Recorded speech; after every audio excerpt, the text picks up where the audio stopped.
자, 여러분 안녕하십니까? 여러분의 유통관리사 학기의 동반자 이춘길. 오늘도 여러분과 함께 2021년 5월 15일 날 실시했던 유통관리사 2급 상권분석 두 번째 과목이죠. 성권분석 내용을 한번 같이 살펴보기 위해서 이 자리에 앉았습니다. 자, 일단 한번 26번부터 시작되는 내용 한번 살펴보도록 합니다. 26번. 26번은 뭘 물어보고 있습니까? 권리금에 대해서 묻고 있습니다. 자, 권리금은요, 여러분께서 아시겠죠? 기본적으로 누가? 임대인과 임차인 관계가 아니라 임차인들끼리 관계를 말하고 있습니다. 즉, 뭡니까? 임차인이, 여기 임대인이 있고,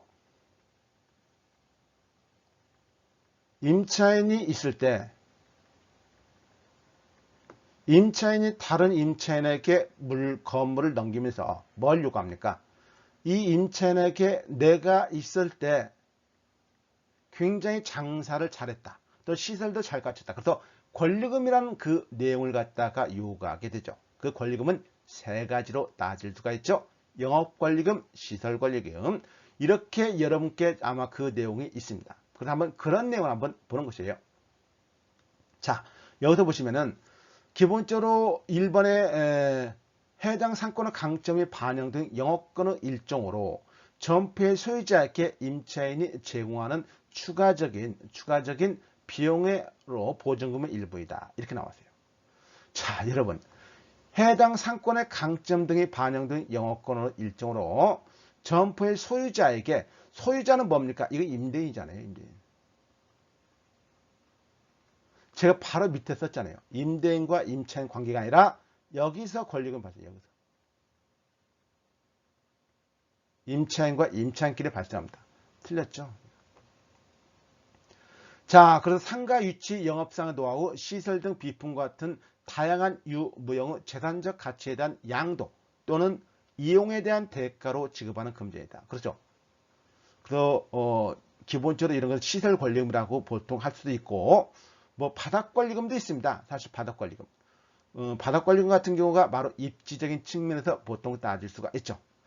그 다음에 영업 권리금은 얼마만큼 내가 장사를 잘 해가지고 많은 당구를 보유하고 있느냐, 이런 거에 특징이 있죠. 자, 기본적으로 3번 권리금은 일정 기간 안에 회복할 수 있는 수익성 확보할 수 있는지 검토된다. 보통 일정 기간 안에 회복인데 보통 6개월하고 보통 하죠. 6개월에서 12개월 12개월의 이익.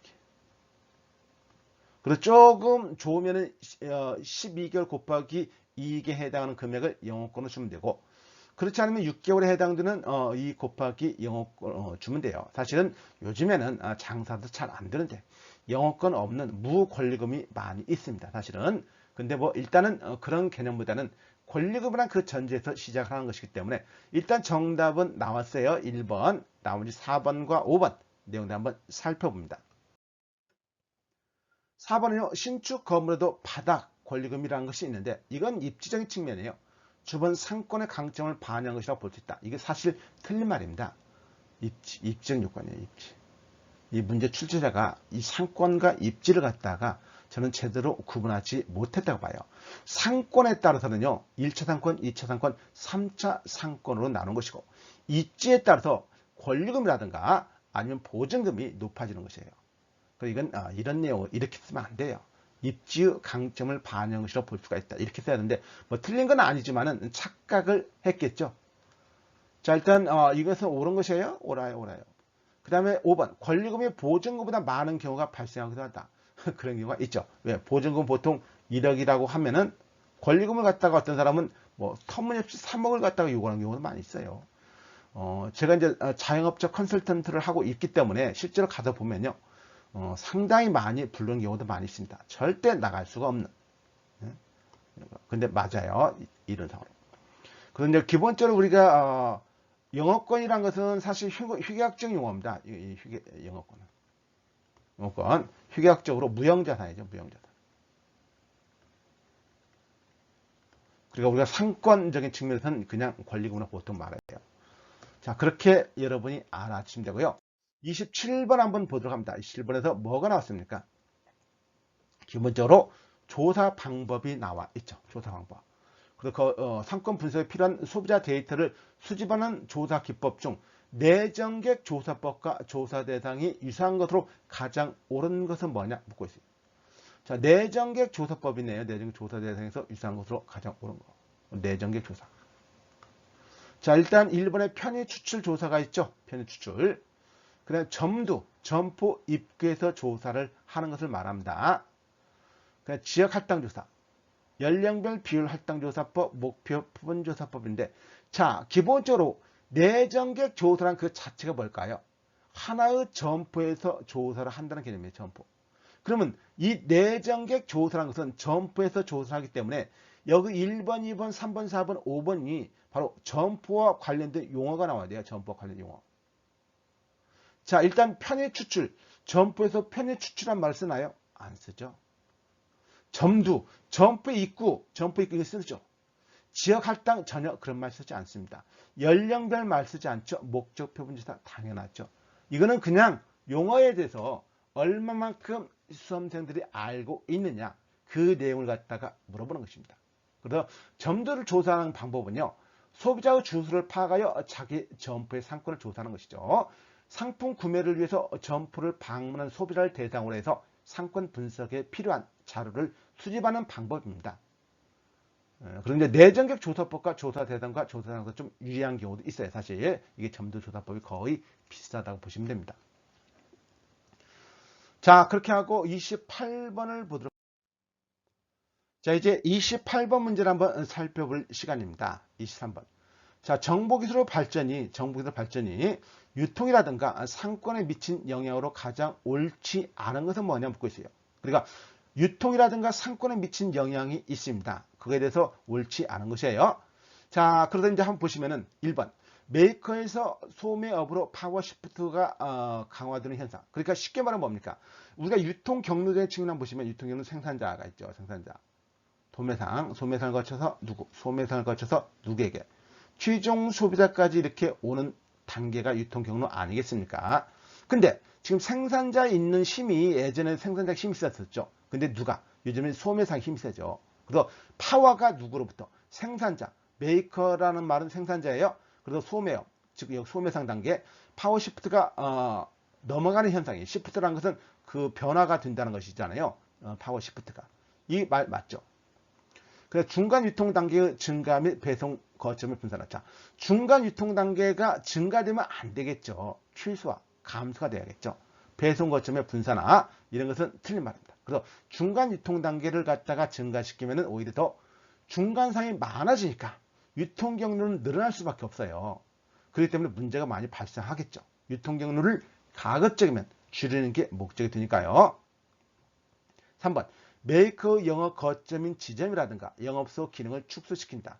아무래도 영업 거점, 지점, 영업소 이건 중간상을 갖다가 어떻게? 중간상을 축소하는 것이에요. 중간상. 그러니까 바로 정답이 2번이 틀렸다는 걸 말하고 있죠. 그 다음에 4번에 수직적 협업체제 강화 및 아웃소싱의 진전. 아무래도 이제는 갑을관계가 조금은 발달될수록 더 명확해집니다. 그러니까 갑을관계가 명확하다는 것은 수직적 협업체계가 강화될 수밖에 없어요. 그 다음에 5번에 편의품 소비재 메이커 상권을 광역화시킨다. 아무래도 요즘에는 당연히 편의품 같은 거 일반 소비자, 즉 최종 소비자가 많이 쓰는 그런 소비자가 당연히 그런 소비자를 만드는 회사가 상권이 점점 넓어질 수밖에 없죠. 그렇죠? 여러분들이 가장 밀접하게 쓰는 것이기 때문에 그런 상권이 더 넓어진다는 거 당연히 맞습니다. 옳지 않은 것이니까 정답은 2번이 되겠죠. 2번. 자, 29번 한번 살펴보도록 합니다. 29번은 상권 분석 및 입지 선정을 활용한 지리정보 시스템. 뭐 항상 이 지리정보 시스템은 어느 시점이든지 무조건 나오죠. 그래서 여기 나온 지리정보 시스템. GIS, 지오그래픽 인포메이션 시스템의 약자죠. 설명으로 가장 옳지 않은, 그러니까 지리정보 시스템을 묻고 있습니다. 여기에 대한 설명으로 옳지 않은 것을 묻고 있어요. 자, 개별 상점이나 상점과 위치 정보를 갖다 점 데이터. 그렇죠. 이게 스폿이죠, 스폿. 점 데이터로서 토지 이용 등의 정보는 면 데이터로서 지도에 수록한다. 이런 건 맞습니다. 자, 그 다음 2번. 지하철 노선이나 도로 등은 선 데이터로 지도에 수록하고 데이터 베이스를 구축한다. 그래서 점 데이터, 면 데이터, 선 데이터, 당연히 지리정보 시스템에서 다 만들 수가 있고 나올 수가 있습니다. 3번 상점 또는 상점가를 방문한 고객을 대상으로 인터뷰 조사를 하거나 설문조사를 해서 지도 데이터베이스를 구축에 활용한다. 맞습니다. 1번, 2번, 3번 모두 맞아요. 다음으로 넘어가서 일단 4번과 5번에 정답이 있겠죠. 4번에서 네일리 법칙이죠. 자, 신규 점포에 대한 상권 분석 방법 중 어느 법? 규범적 모형에 속하죠. 네일리 법칙은 수정기 컨버스죠. 그 네일리 법칙이라든가 컨버스 등이 제안하는 소매 인력 모델을 적용할 경우에도 정확한 위치 정보를 얻을 수 있는 지리정보 시스템 지원이 필요하다. 이렇게 했는데 틀린 건 아니에요. 왜? 네일리 법칙이라든가 컨버스 법칙은 어떤 의미이기 때문에 개별 점포의 상권을 분석하는 게 아니라 이웃 도시들 간의 상권 경계를 결정하는 것이기 때문에 경계를 결정한다는 것은 지리정보 시스템 지원이 필요할 수밖에 없습니다. 그 다음에 5번 백화점, 대형마트, 이 4번은 맞죠? 정답은 5번이 있네요. 백화점, 대형마트 등의 대규모 점포에서 입지 선정 등에 활용될 수 있으나 편의점 소규모 입지 선정이나 잠재고 중등 이거 뭡니까? 이게 뭡니까? 이거 뭡니까? 이게 당연히 높지 않다니 높죠. 당연히 높아요. 편의점 등 소규모 연쇄대무 입지 선정이나 잠재 고객 추정 등에는 활용 가능성이 높습니다. 이거 실무적으로 자영업 컨설턴트 한 사람들은 다 알 수가 있죠. 자, 30번으로 넘어갈게요. 상권에 대한 내용으로 옳지 않은 것은 뭐냐 묻고 있습니다. 상권에 대한 일반적인 내용으로 옳지 않은 것이에요. 자, 1번 재화 이동에서 사람 매개한 소매 상권은 재화 종류에 따라 사람의 비용이나 시간 사용이 달라지므로 상권의 크기가 다를 수가 있다. 당연히죠. 상권은 뭐니까? 고정적인 것이 아니라 변동성을 가지고 있다. 그래서 다양한 요인에 의해서 특히 사람의 증가나 감소에 의해서 상권이 크기가 달라진다. 맞는 말이죠. 이거 1번. 2번. 고가품, 고급품일수록 소비자들은 구매 활동에 보다 많은 시간과 비용을 부담하려 함으로 상권 범위가 확대된다. 이거 그렇죠. 그래서 이거 언제 나왔습니까? 전문품을 판매하는 점포의 상권은 선매품을 판매하는 점포의 상권보다 크고 선매품을 판매하는 점포의 상권은 편의품을 판매하는 점포의 상권보다 크다고 여러분에게 수도 없이 쥐가 따갑도록 말씀을 드렸습니다. 3번 도매 상권은 사람을 매개로 하지 않기에 시간 인자의 제약이 커져서 상권 범위가 제약된다고 나와 있어요.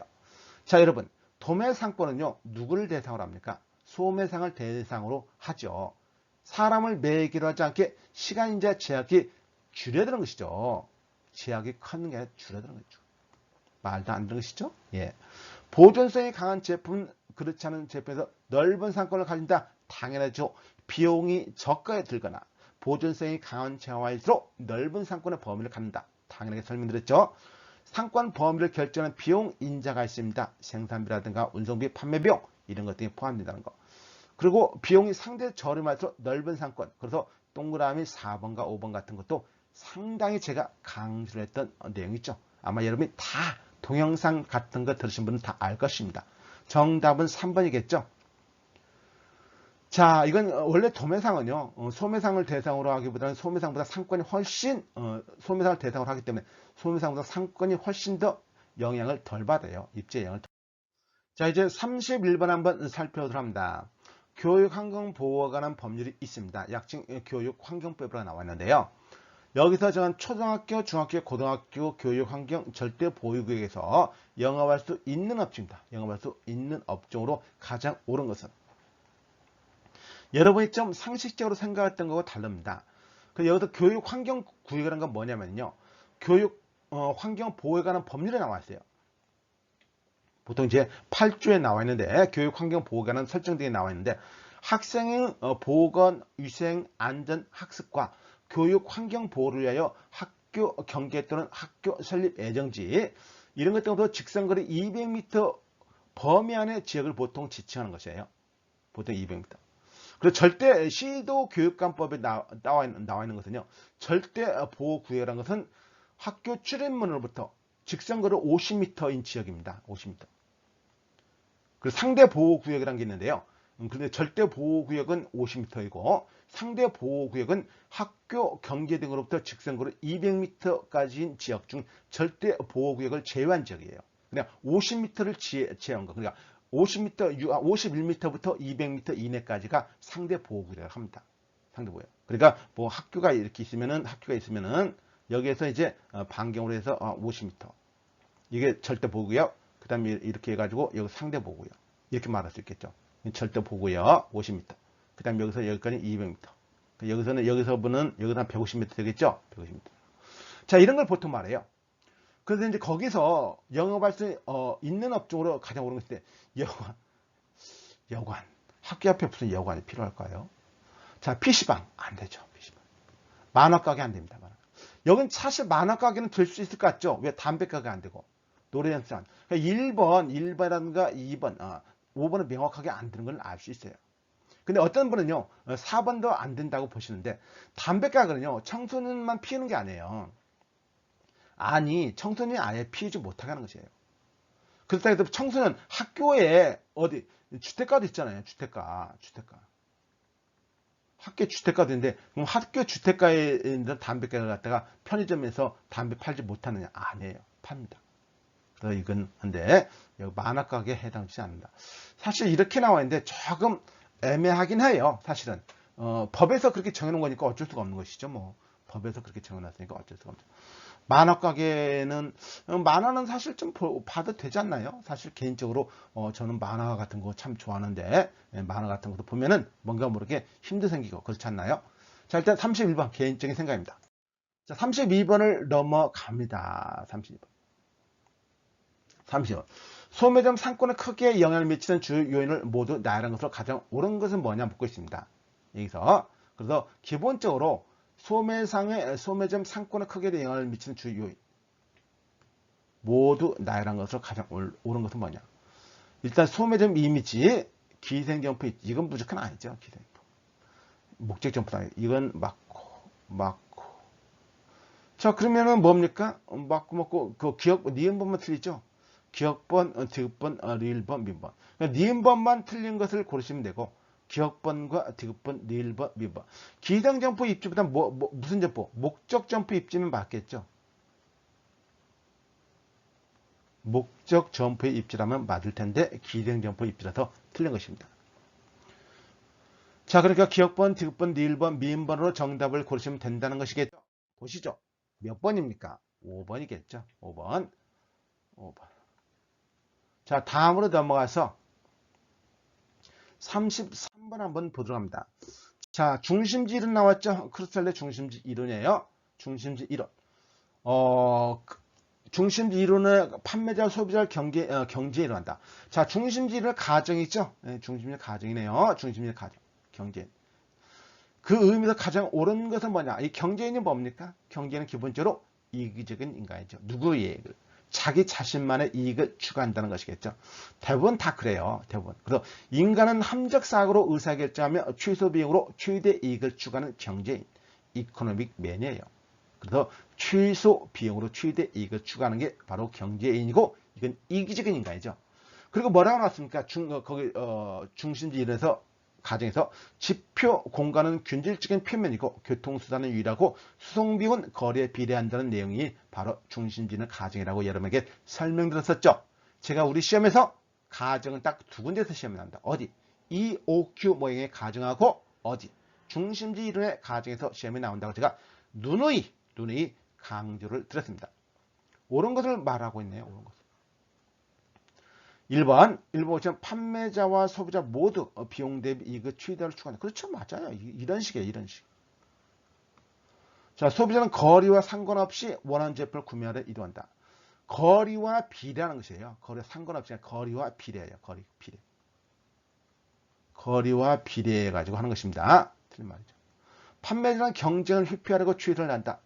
판매자는요, 경쟁 업체와 상생적인 측면의 양립성을 추구하는 것입니다.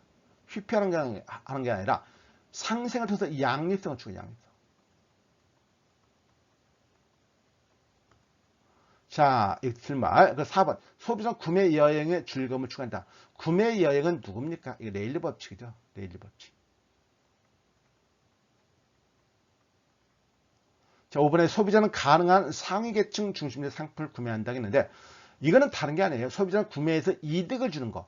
상위 계층이 아니라 이득을 주는 거예요. 자기한테 이득이 되면 무조건 구매해요. 이득이 되는 지역이면 구매를 합니다. 그래서 정답은 1번만 받고 나머지 모두 틀렸네요. 자, 34번 문제를 한번 살펴보도록 합니다. 상권 측정을 위한 상권 실사법이 있죠. 자, 상권 실사법이 뭡니까? 이거 해당 지역을 직접 돌아다니면서 자신의 경험적 감각을 활용한 상권 파악 방법이죠. 여러분 아시죠? 삶을 가장 옳지 않은 것은 뭐냐 묻고 있습니다. 자, 1번 나와 있어요. 항상 지도를 휴대하여 고객의 유입되는 지역을 정확하게 파악하는 것이 바랍니다. 그렇죠.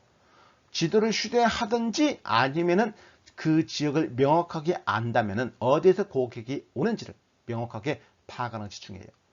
두 번째, 요일별 시간대별로 내정 고객의 숫자나 특성이 달라질 수 있으므로 상권 실사의 이를 반영해야 된다. 맞습니다. 3번, 내점하는 고객의 범위를 파악하는 것이 목적이죠. 상권 범위가 인접도시 경계보다 넓은 대형 교외점표들은 아무래도 대형 교외점표는 위각이죠. 위각에. 그러니까 도보 고객을 조사할 필요가 없는 경우도 있어요. 도보 고객을 조사할 필요가 없다가 아니라 없는 경우도 있기 때문에 맞는 말입니다. 단정적인 설명이 아니다. 이럴 수도 있다는 것이죠. 4번. 주로 자동차를 이용하는 고객이 증가하고 있죠. 그렇죠? 맞습니다.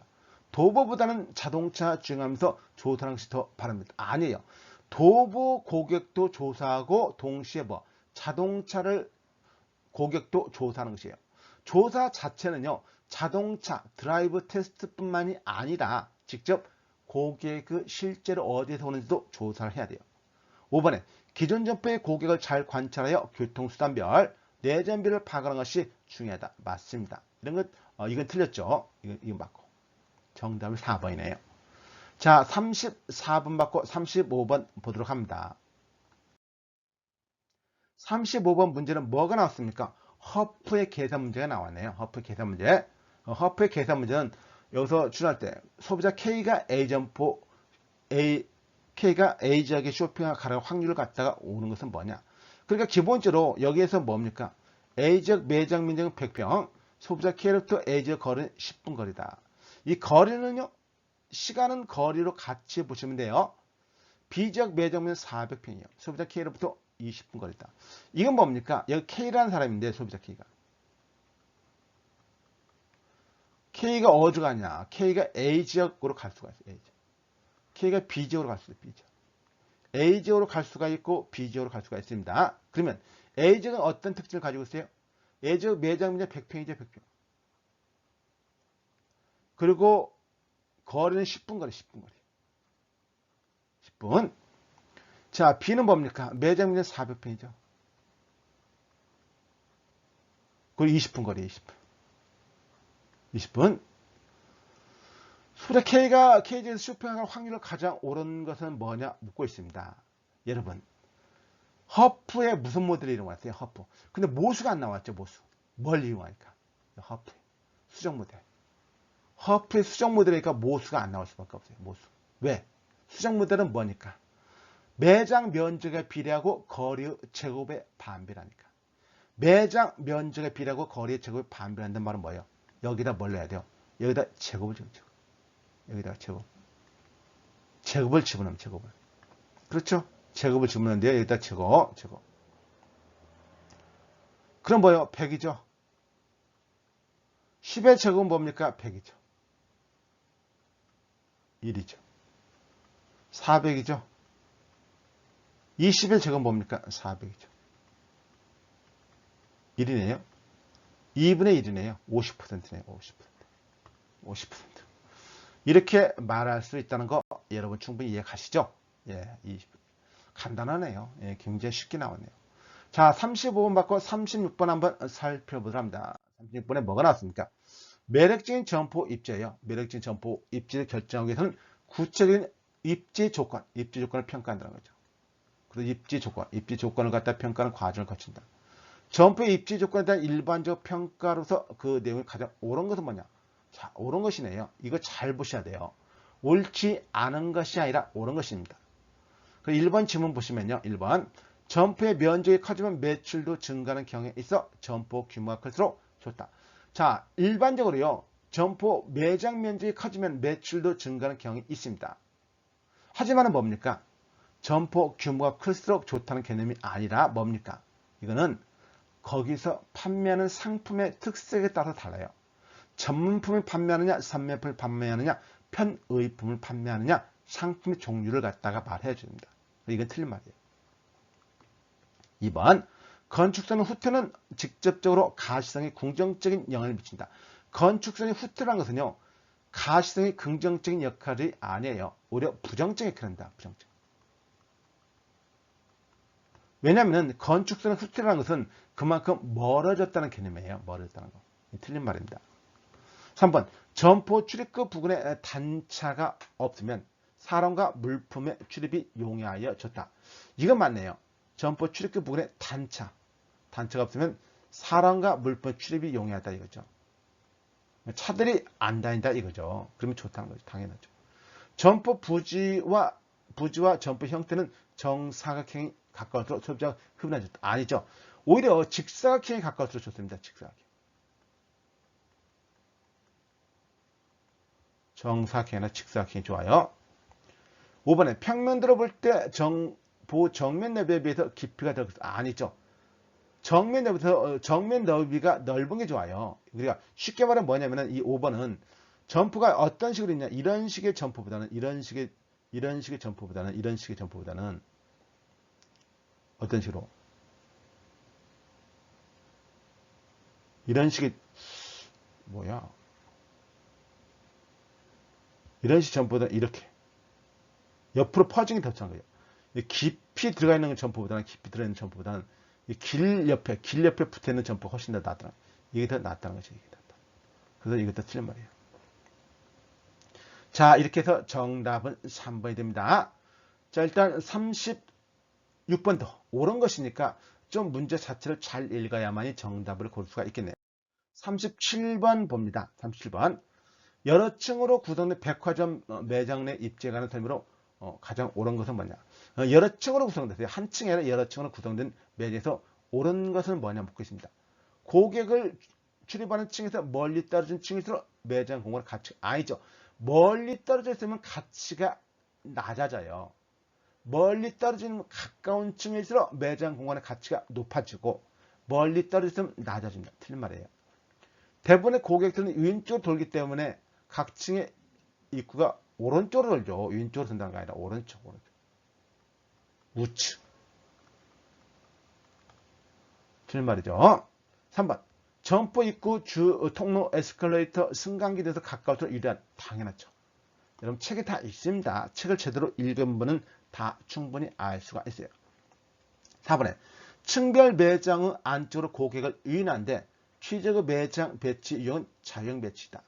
격자형이 좋겠죠. 격자형. 자유형 배치가 아니라 격자형. 5번. 백화점 매장 내 입지를 공간적 가치는 층별 매장 구성 변경 영향을 받지 않는다. 왜 영향을 받지 않습니까? 공간적 가치는 층별 매장 구성에 영향을 받죠. 그래서 층마다 우리가 상품을 갖다가 진열할 때는요. 그런 층의 가치를 고려해서 당연히 하는 것이에요. 자, 37번 맞고 38번을 보도록 합니다. 38번에서요. 소매점의 상권은 매력성을 고려해 입지를 선정한다. 상권의 매력성을 측정한 소매 포화지수 나오네. 소매 포화. IRS죠. 인덱스 오브 리테일 세츄레이션. 시장 성장 잠재 MEP 마켓 익스펜션 포텐셜. 가장 옳은 것은 뭐냐? 기본적으로 일단 이런 거의 개념을 갖다 뭡니까? 이렇게. 여러분께서 이건 갖다 제가 항상 설명드렸죠. 이렇게. 이걸 IRS라고 하고 소매포화지수 MEP라고 보통 한다.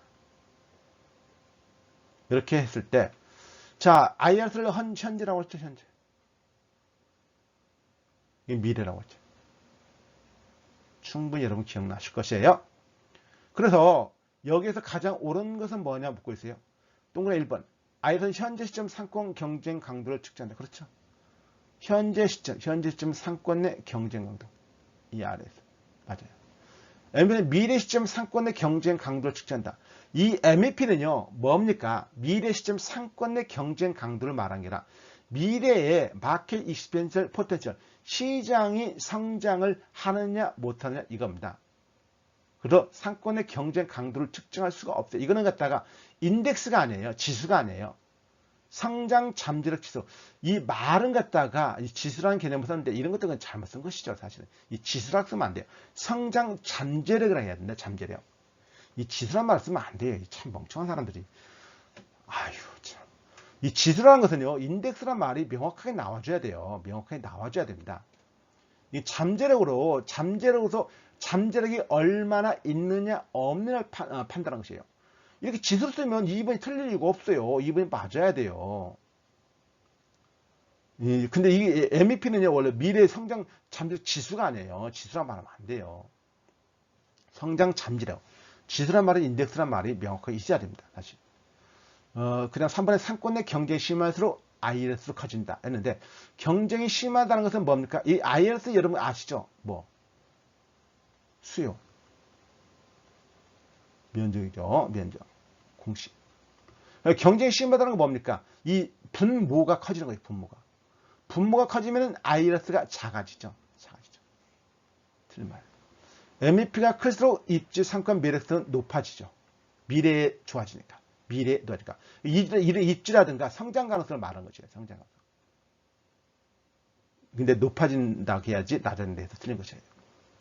5번에 MEP보다 IRS 중에서 상권, 이제 둘 다 고려해요. 둘 다. 그래서 여기 그림에 보면은 지금 둘 다 고려하는 게 나와 있어요. 1번이 맞고 나머지는 모두 틀리네요. 38번 맞고 39번으로 넘어갑니다. 자, 이제 39번 문제를 한번 살펴보도록 합니다. 39번에 소비자에 대한 직접적 조사를 통해서 점포 선택 행동을 분석하는 확률 모델들에 대한 설명으로 가장 옳은 것은 뭐냐 묻고 있습니다. 1번에 점포에 대한 객관적 변수와 소비자의 주관적 변수를 모두 반영할 수 있는 방법에는 ML, 당로지 함수죠. 수정오프 모델이 있다. 수정오프 모델은 어떤 공식, 매장 면적에 비례하고 거리의 제곱에 반비례한다는 개인의 효용을 따지고 있죠. 이건 확률적인 방법이기 때문에 뭡니까? 객관적 변수의 측면에서 따져보는 것이지 주관적인 변수가 아니에요. 틀린 말이죠. 2번. 공간 상호작용 모델의 대표적 방법에는 허프 모델, ML 모양, 당로짓, 회귀분석, 유사 점포법인데 이런 것은 당연히 해당되지 않습니다. 이런 것은 해당되지 않죠.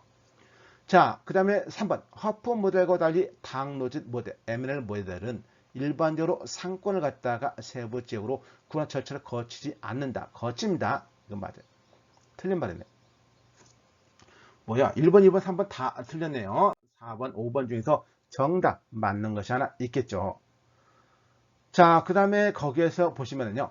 39번, 이제 4번 보시면 누스 모델이 있습니다. 누스, 이것도 확률적 모양이죠. 선택 공략을 바탕으로 한 허프 모델과 달리 ML 모델은 선택 공략 관련이 없다겠는데 당연히 관련이 없다가 아니라 있죠. 이게 틀린 말입니다.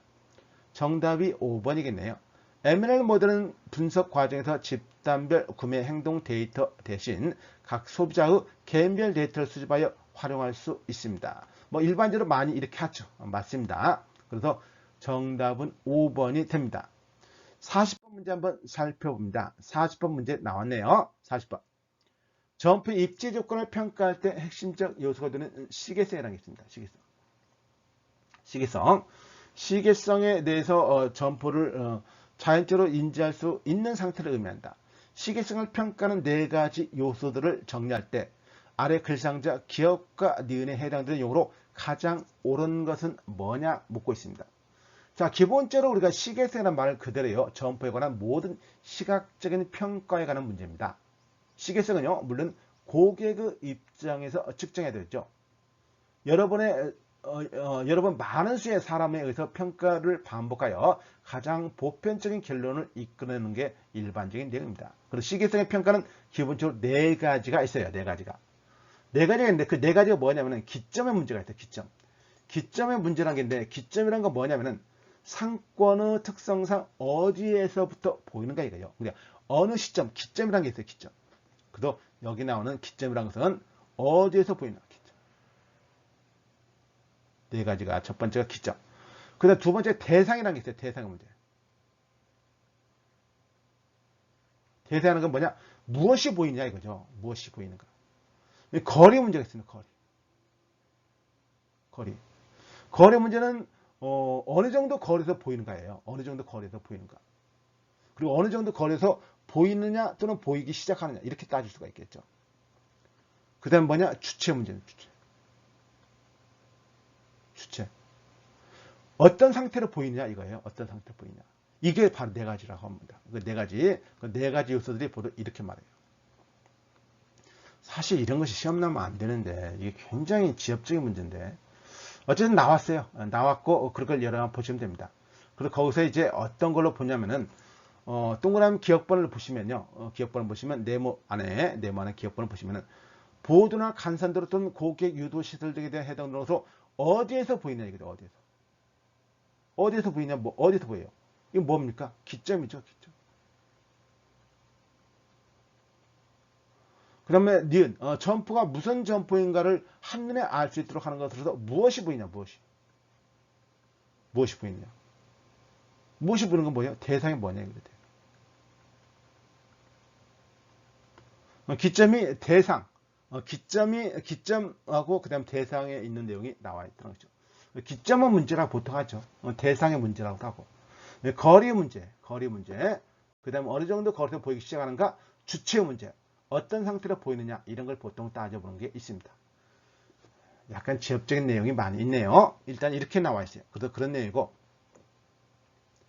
40번에서 아까 나왔던 내용은 4번이었죠. 4번. 기점과 대상 41번 생산구조가 다수의 소량 분산 생산구조이고 자 생산구조가 있어요. 다수의 소량 분산 생산구조이고 소비구조 역시 다수의 소량 분산 소비구조일 때 입지 특성으로 설명. 이건 양쪽 다 생산구조도 관심을 가져야 되고 소비구조 역시도 관심을 가져야 됩니다. 이거는 옳은 것은 뭐냐 묻고 있어요. 양쪽 다 관심을 가져야 돼요.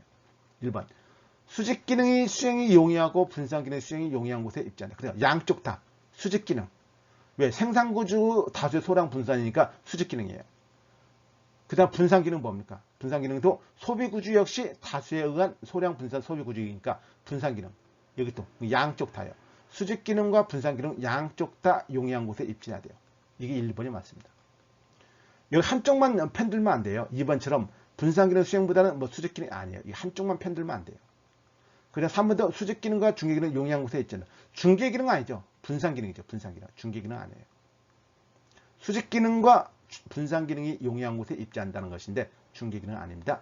4번에 수직기능은 수행보다도 한쪽만 편들면 안 된다고 그랬어요. 수직기능과 분산기능보다는 중개기능 아니죠. 중개기능보다 수직기능과 분산기능이 더 좋은 것이에요. 용이한 곳에 입지한다. 틀린 말이죠. 정답은 1번이 되겠네요. 1번. 자 이제 42번 문제를 한번 살펴보도록 합니다. 40번 뭡니까? 용적률을 구하는 문제네요. 그래서 대형 소매점을 개설하기 위한 대지 면적이 1000제곱미터. 땅 면적이 1000제곱미터. 땅 면적이. 이걸 알아야 되죠. 기본적으로. 5층 상가예요. 5층 상가. 건물을 매입하는 상황이다. 해당 건물 지상 1층, 지하 2층은 면적 각각 600제곱미터. 1층과 2층, 지상 1층과 2층 600제곱미터. 3층과 4층, 5층은 각각 400제곱미터. 탄주차장이 지하 1층에 500제곱미터가 있고 1층 내부에 200제곱미터가 있다. 건물 위부에 300제곱미터가 설치되어 있다. 건물 5층에는 100제곱미터 주민 공동시설이 설치되어 있다. 이 건물 용적률로 가장 옳은 것은 뭐냐 묻고 있죠. 자, 용적률 계산은 어떻게 합니까? 용적률 계산은 어떻게 해요? 자, 대지면적이죠. 대지면적. 대지면적분의 건축면적이죠. 자, 그러면 거기서 지금 어떻게 나왔어요? 지금 여기 1층 있고 2층, 3층, 4층, 5층 있어요. 자, 1층과 2층은 각각 몇 제곱미터? 600제곱미터. 600. 3, 4, 5층은 각각 400이죠? 400. 400제곱미터. 각 층이 이렇게 됐다 이거죠. 자, 근데 1층은 뭐가 있습니까? 1층에는 그거 봐. 내부에 200제곱미터가 있대요. 200을 빼줘야 되겠죠. 1층 200. 그럼 1층에서 400에서 200 빼면 뭐예요? 400이죠, 400. 1층 순서 면적은 400이에요, 400. 2층은 그대로 600이죠. 3층도 400이고 4층도 400 그대로고. 그 다음에 여기서 5층에 뭐가 있다고 해서 100제곱미터 주민 공동시설이 있다고 그러죠. 5층에서 100제곱미터 빼줘야 돼. 그럼 5층은 300이죠. 300. 그러니까 1층은 400제곱미터, 2층은 600제곱미터, 1000이죠. 그 다음에 3층 400, 4층 400, 5층 300. 그래서 1100. 2100이죠. 2100. 2100. 2100. 건물 총 면적 2100제곱미터. 그 다음에 땅 면적이 몇 1000제곱미터죠. 이렇게 해주면 되겠죠. 이렇게 해주면 210이 나오겠죠. 210. 10. 자, 이건 어려운 게 아니에요. 이런 거는 쉽게 빠르게 풀어야 됩니다. 42번 받고 43번 보도록 합니다. 상권 유형별로 개념과 일반적 특징을 설명한 내용으로서 가장 옳은 것은 뭐냐 묻고 있어요. 상권 유형별이 있습니다. 유형별이라는 것은 거기에 나와 있지만은 뭐 옳은 것이니까 뭐 일단 일반적 부도심, 뭐 무슨 도심, 역세권 이렇게 용어입니다. 용어입니다. 말 그대로. 가장 옳은 것은 뭐냐 묻고 있어요. 부도심 상권이 있습니다. 도심 상권과 상대적으로 도심 상권의 약 한 70에서 60% 기능을 하는 게 부도심 상권이죠. 그래서 옳은 것은 뭐냐 묻고 있으니까 부도심 상권은 주요 소비자 점포 인근 거주자. 자, 이건 뭡니까? 부도심 상권이죠. 이건 뭐예요? 주택가 상권이죠. 주택가. 주택가 상권은 말이에요. 주택가 상권. 이번에 역세권 상권은 지하철이나 철도를 중심으로 아니죠. 역세권 상권은 지하철 철도 중심으로 형성되는 지상과 지하 쭉 나와 있고, 그래서 저밀도 개발이 이른다. 여기까지 맞는데 기본적으로 고밀도죠. 고밀도. 저밀도가 아니라 고밀도예요. 고밀도. 3번 부도심 상권은 그 다음에 보통 간선도로 결절점이나 역세권을 중심으로 형성되는 바 도시 전체의 소비자를 유인하지 못한. 그러니까 원래 도심 입지가 유인하는데 부도심은 유인하지 못해요. 그리고 도심의 60%에서 보통 70% 기능을 보통 수행하는 게 부도심 상권이죠. 이건 맞네요. 이건 틀리고. 그래서 옳은 것은 3번이 됩니다. 4번과 5번도 한번 보시죠. 4번 도심 상권에 나와 있는데 중심 업무지구를 포함하며 상권의 범위가 넓지만 소비 체류 시간 상대로 길죠. 길다. 자, 아파트 상권은 고정 고객의 비중이 높아서 안정적인 수요 확보가 가능하고 외부 고객을 유치하기 쉬워서 어렵죠. 틀리고 틀렸네요. 틀리고 틀렸어요. 44번 문제로 넘어갈게요. 소매점포의 상권 분석 기법 가운데 허프 모델 나왔네요. 허프 모델. 허프 모델에 대해서 가장 옳은 것은 뭐냐 묻고 있어요. 옳은 거. 옳은 거. 허프 모델은 여러분께 아시겠지만 확률적 모형 중에서 가장 대표적인 모형이죠. 동그라미 1번. 허프 모형은 점포 이미지 등 다양한 변수를 반영하여 상권 분석의 정확도를 높일 수 있다. 다양한 변수가 아니에요. 뭐 매장 면적하고 면적과 뭐로만 거리로만 따졌어요. 거리. 물론 거리 시간과 같아요. 다양한 변수가 아닙니다. 정확도를 높일 수 확률적이죠. 정확도를 높이는 게 아니라 확률적으로 높일 수가 있다. 2번. 옳은 것이니까 1번은 틀렸어요. 2번. 개별 점포 상권이 공간상에 단절되어 있어 단속적이며 타 점포와 상권과 중복되지 않는다고 가정을 한다라는데 이건 단속적이 아니라 지속적입니다. 지속적.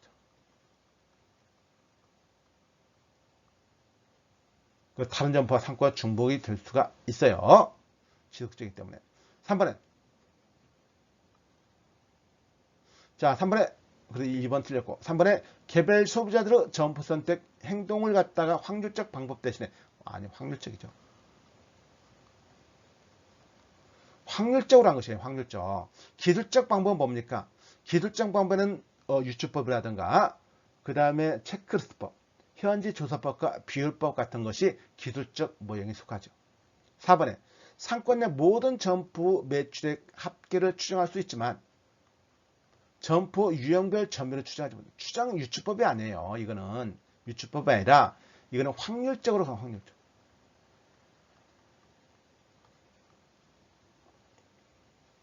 5번 각 소비자가 거주지와 점포까지 물리적 거리는 이동 시간으로 대체하여 분석하게 된다.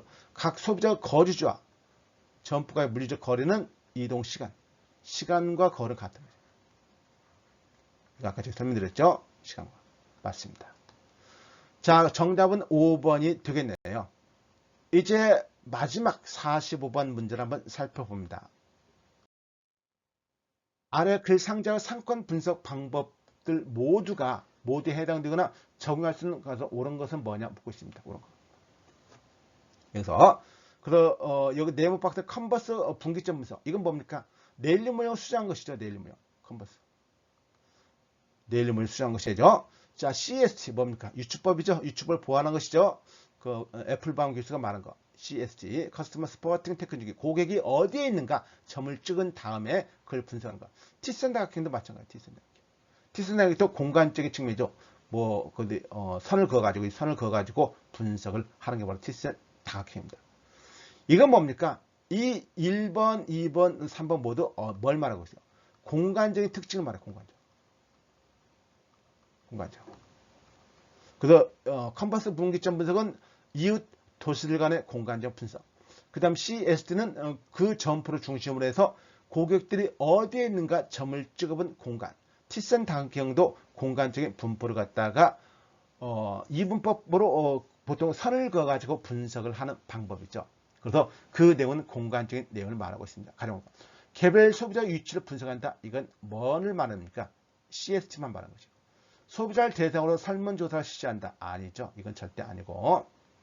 상권의 공간적 경계파. 그렇죠. 공간적 경계파가 맞습니다. 4번에 경쟁점 영향력을 파악한다. 아니죠.